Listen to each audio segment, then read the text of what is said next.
Hi guys, welcome back to my channel and hope you all are well. So today I'm going to talk about my experience of being an estate agent in London from the year 2017 to 2019. To share with you who might be looking to go into the property industry, you might be in the industry already, or you might just be curious as to what it's actually like. Quite a random talk video, but I've wanted to share this for quite a while because when I applied to becoming an estate agent, I was looking online and I didn't really find much content or information to tell me what I was going to be doing on a day-to-day basis. There was like certain articles and stuff, but still I couldn't really get my head around it. So when I started my job as a sales negotiator, I had no frigging clue what the hell I was going to be doing apart from attend viewings and sell properties. So yeah, hence why I've decided to make this video, to share this with you guys. But just so you all know, this is just my experience of being an estate agent. Every office works differently, so of course don't take my points as the way every estate agent works. Because yeah, they're all gonna be slightly different. But for those of you out there that just want a little idea of what it was like for me being an estate agent in the London borough, just keep watching. So how do you get a job in a estate agency? You don't need a qualification. I would say you just need to be motivated, sociable, and approachable. Having a qualification is beneficial, but it's not necessary. What I did was I applied straight after uni to 3 different estate agents. I did my first interview with all 3 of them. I didn't get one of the jobs. I got the job for the other 2, so I went back to do a second interview. Both of them gave me a job offer. So I accepted one of the job offers and went back to the other one and said I've taken a job elsewhere. And then the other estate agent offered me a better job offer, so I was like, well, I'm gonna go with that one. And then it kind of bounced back and forth a little bit, which I didn't expect at all. And I finally chose the job offer which best suited me, which was actually considerably more than the first job offer they gave me. So from that experience, my advice would be, if you're looking to become an estate agent, definitely apply to at least 2 estate agent jobs, because if you do get the job for both of them or more, then they're gonna probably offer you better job offers in order to hire you. So yeah, it worked out really well for me. And don't be shy, you can do it, because I was like, I can't do this, but you can do it. So after I got the job, what next? I started training. I went on a training course for a couple of weeks, whilst also working in the office for a few days as well, to just get the experience and to build my knowledge. After I completed the course, I then worked full-time in the office. My hours were about 8:45 a.m. till 6:30 p.m. Monday to Saturday, with the optional day off during the week. For example, I'd have Tuesday off one week and I'd have Friday off the next, but I always had a Sunday off. It was quite nice having the odd weekday off because I could just go do stuff. It wasn't busy, you know, like on a Saturday it's quite busy, but on a weekday it's like you're kind of free. And even if I did want the odd Saturday off, I could request to have the odd Saturday off maybe once a month, which was quite nice as well. Saturdays weren't too bad to work because they were usually like the viewing days, so basically you were just out and about on viewings all day, to be fair. You weren't really in the office, which is nice. So now let's talk about the day-to-day roles. So most high street agents have 2 different departments, which are sales and lettings. So I worked in the sales side, which involved selling properties. So if you're going into lettings, it might be a slightly different story to what I'm going to be sharing with you now. So I've picked out here 5 main things that I did on a day-to-day basis as a sales neg. So number 1 is prospecting and identifying potential customers. So what that involved was I used to go out and do touting. So I used to go and put flyers into people's letterboxes, and on the flyers it would say recently sold property near you for a good price, blah blah blah. I'd call out clients which has had valuations with us before and just say, oh, are you ready to sell yet? Da da da. And also if properties came on the market, I used to get on the phone and call people who are registered on the database to tell them we have a new property that suits you. Second is registering.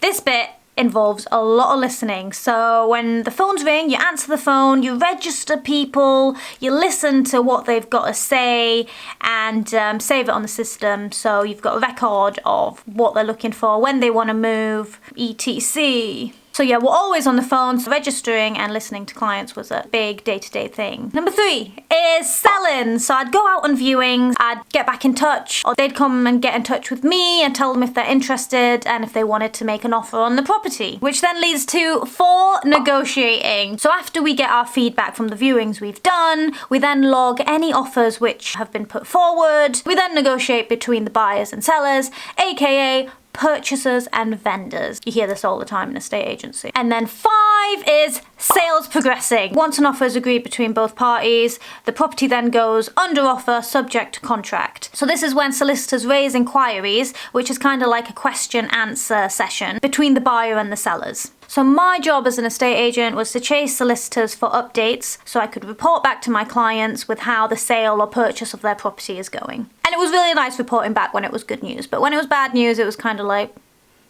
But yeah, that's a quick 5 points I can think of that I did daily as an estate agent. Any people out there who have been in the property market longer than me, feel free to add on there as well. I know I didn't mention valuations because I actually didn't start doing valuations during my time there. That's another point I could add. But yeah, that's a few points that I did daily, which then leads to the working environment. This is very important. Like, I worked in 2 different offices for the estate agent I worked for. I've worked with a lot of lovely people and I've worked with the total opposite. The first office I worked for was a bit of a struggle for me. Like, remember when I said the job was a 8:45 to 6:30 job? Nah, this was an 8:30 a.m. job till 8:30 p.m. job. A bit of an over-exaggeration, but it's true. Don't take a job that takes you an hour and a half to drive through central London in traffic every day. Apart from Saturdays. I was friggin' tired. Saturdays would take me half an hour, alright? But on the weekends, it would take me an hour and a half. That's 3 hours of my day just gone. I was tired. I was not feeling it. But anyway, one about working environment. On top of that, I worked with a colleague that used to get to work at 8:30 a.m. in the morning. So by the time I got to work at 8:45, you know when you request viewings in the evenings after work, estate agents will receive the inquiries when we get into work the next morning, and that's when we call and register and get the viewings booked in. Once I got to work, all these people that inquired had all been spoken to, all been registered, all been referred to solicitors or the mortgage advisors, which leads to no viewings for me, no sales for me, and no commission for me. So to beat him, I had to try to go to work even earlier than 8:45 to beat him to get to these applicants in order to arrange the viewings and get my commission. To be fair, well done to the guy for getting up early and doing all that. But for me, I just don't think that is what I wanted to do because I'm quite chill. I just like to chillax, you know. Peace. He was hard competition, like fair play to the dude. Then there were times where I got my chance after racing to the phones and answering them and registering the applicants and putting them in my name. I'd recommend them some properties and then ping them an email for them to have a look at before arranging viewings. And I'd come back to calling them a short while later to arrange the viewings to find out that they had been spoken to already by one of my colleagues to arrange the viewing. Oh, that's mine. They're mine. Which means I lose my potential commission because they've now booked in the viewing, although I recommended them the properties. Ever wonder why estate agents are so pushy sometimes? That may be going on behind the scenes. I did mention this to my manager at the time in my meetings, but what he said to me was just like, if you worked in another office, things are going to be much worse there. So I kind of thought I had it easy. And he said that I just had to up my game. So I was just like, okay, well, I'll leave it for now and just up my game, which is fine. But I just didn't like having that sort of competition. I like getting along with the people I work with and I like being fair. I should have done it back, but I just didn't feel like it was me to do stuff like that back to other people. I don't know if this was just a drop in sales after the 2017 Brexit referendum, but we were not selling much at all, which I think probably made people even more competitive with their colleagues to get that commission. Literally, as soon as the phone went bing, the guy was like, good morning, blah, blah, blah, speaking, how can I help you? This can make an office really uncomfortable to work at. Silent competition tapping away on your keyboards. So yeah, my opinion is that You really got to get along with the people that you work with to avoid those types of situations. And from my experience, I think this is why some estate agents don't last long in certain offices. I don't like slagging people off, but like I said, I just want to share my experience with you guys so you get an idea of what it was like for me. And it might have been like that for you guys as well. Or is like that for you guys now. I want to share this because if any of you guys that are going through that at work, I just want you to know that you're not alone. I stuck with that job for 9 months and then decided to change offices. But this office was also closer to where I lived. Why didn't I think of that before? And in this office, everything was so different. And don't forget, it's the same company, but it was just run so different.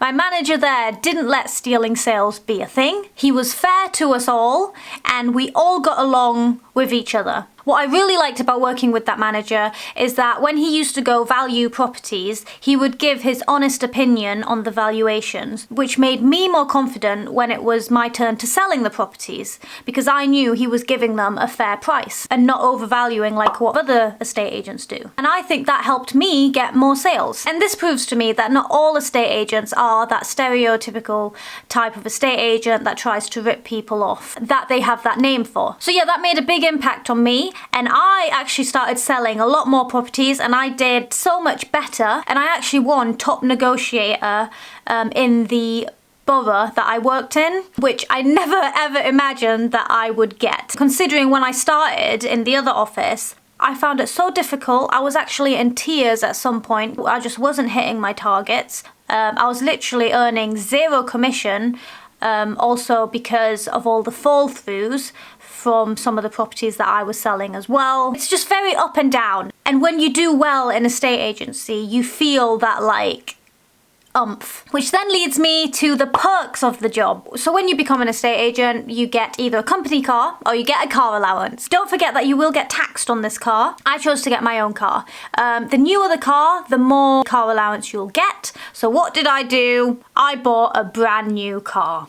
All in all, it was nice having a brand new car, but it was the wrong decision. Like, I lost at least 3 grand buying this brand new car. The perks of that is you get to drive a brand new car for however long you're working at the estate agency for, but then the disadvantage is that you lose money when you come to selling it. I've sold that car now, but I just want to warn you guys, unless you definitely want to keep this brand new car for a long time, don't go for a brand new car. Think wisely, unlike me. Another perk of the job is the viewing experience. I used to love going on viewings. You'd meet all kinds of different people. And whenever you'd get new properties, you wouldn't know what sort of property you'd be going to next. You'd be driving somewhere new. I went to houses that I swear were like haunted, all right? Like, I would wait outside, and then once the viewers came, I'd like go in confidently, turn on the lights, la la la, here it is. But inside I was like pooing myself. And then once they'd leave, I'd like leave with them really quick. I'm sure the house was fine, but it's just I'm not very good at large, old, empty houses, and also the dark sometimes. So yeah, that's what I did. I'll just be honest there. And of course there were houses that were like, oh, wow, like this is amazing, like this is my dream home. I can just dream that this will be my house one day. And another perk of the job is once a sale has actually completed, if you did the sales progression for that sale, it was just very satisfying that you helped them through a big stage of their life. Buying and selling houses can take a very long time, so you get to know these people and then help them move, and then bye, they're gone. And you just know that you've helped them throughout that little journey of their life. I think that was a nice perk to the job for me. So yeah, that's all I can think of right now. Like I said earlier, if any of you can think of anything else, just add it in the comments down below. If you work in the industry, I'd like to hear the perks for you guys as well. So how did I find it? So being an estate agent was a tough job for me. As you can probably tell, I'm not a natural salesperson, and I don't think I ever will be. You really gotta be positive, energetic, sociable, outgoing, and all sorts. I can be sociable, but being sociable 5 days a week was very tiring for me. Some people are born with that sales talent and are naturally good at it. I respect you guys for that. But for me, I ain't got it. However, I'm really, really happy that I did do this job, as I've learned so much life experience as well as things in the property industry. I would recommend this job to anybody who is interested in the property sector, and definitely anybody who has that natural sales touch, because you will do well naturally. You will just get it.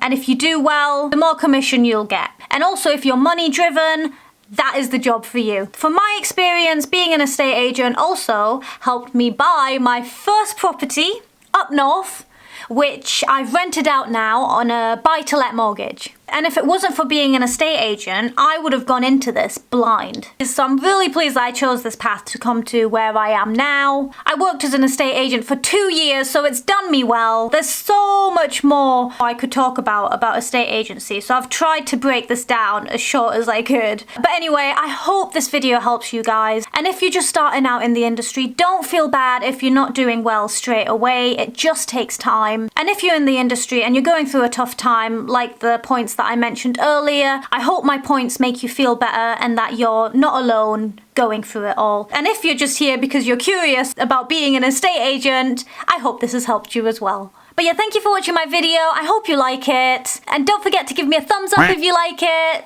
And give me a subscribe if you want to see any more. And I'll catch you all later. Bye!